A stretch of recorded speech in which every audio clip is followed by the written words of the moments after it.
with the decision theory. In the previous video, I have discussed somewhat about EMV. So just see what is EMV. That is the expected monetary value for the specified course of action is the weighted average payoff, that is the sum of the product of the payoff for the several combination of courses of action and states of nature multiplied by the probability of occurrence of each outcome. Just see once the previous question. In this case, these are the probabilities, these are the payoffs, these are multiplied, and accordingly we are calculating the value of EMV. The maximum EMV was selected. Just see the next question.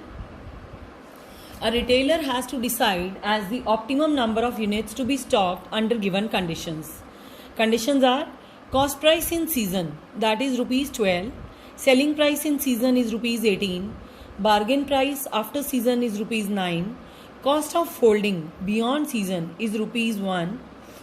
This is per unit, everything. And the units given are 7, 8, 9, 10, 11.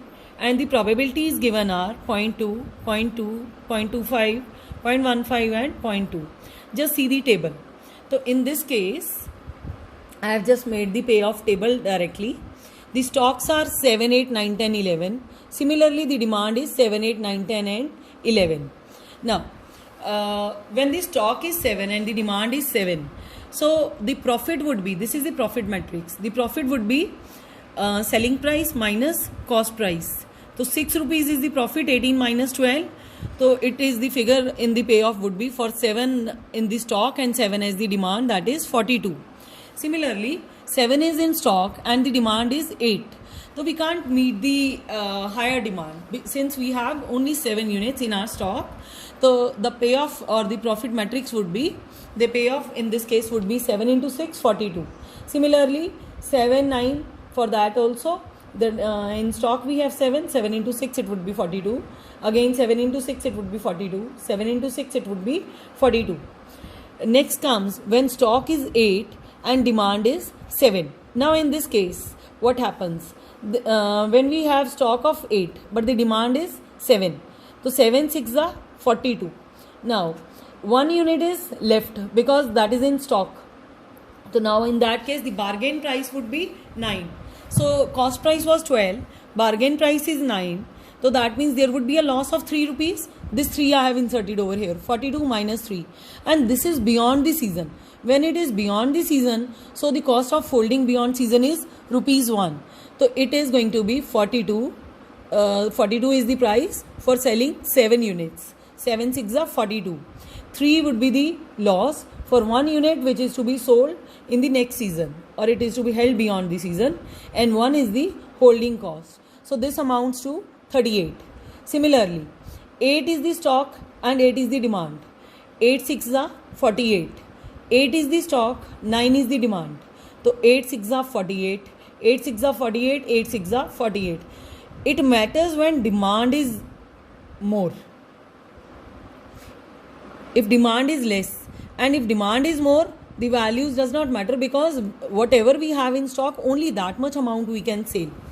So similarly, for this 9 is in stock and the demand is for 7. 7 6 are 42.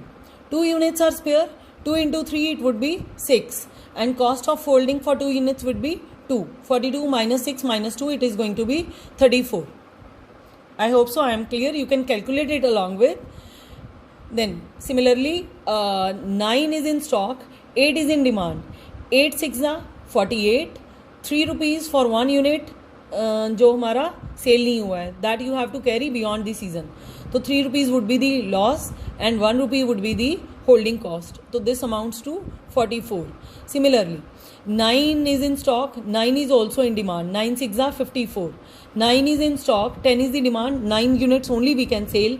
9 6 are 54. 9 6 are 54. Then the same way the calculations are done for this 10 and 11. Now what is the next table? In the next table, we want to know about the probabilities. So probabilities, these are given over here. Probabilities was 0.2, 0.2, 0.25, 0.15, 0.2. I have just inserted the probabilities in the second table.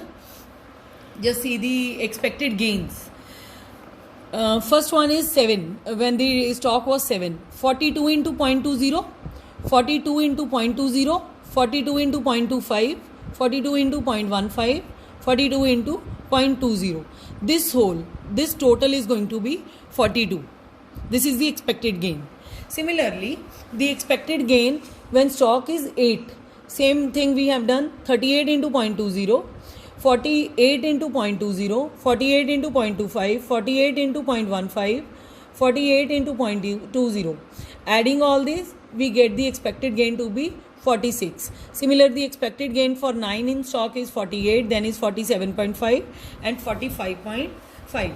Out of all these options, we have to find out, we have to choose where the expected gain is maximum. So that amounts to be from these amounts to be 48 rupees.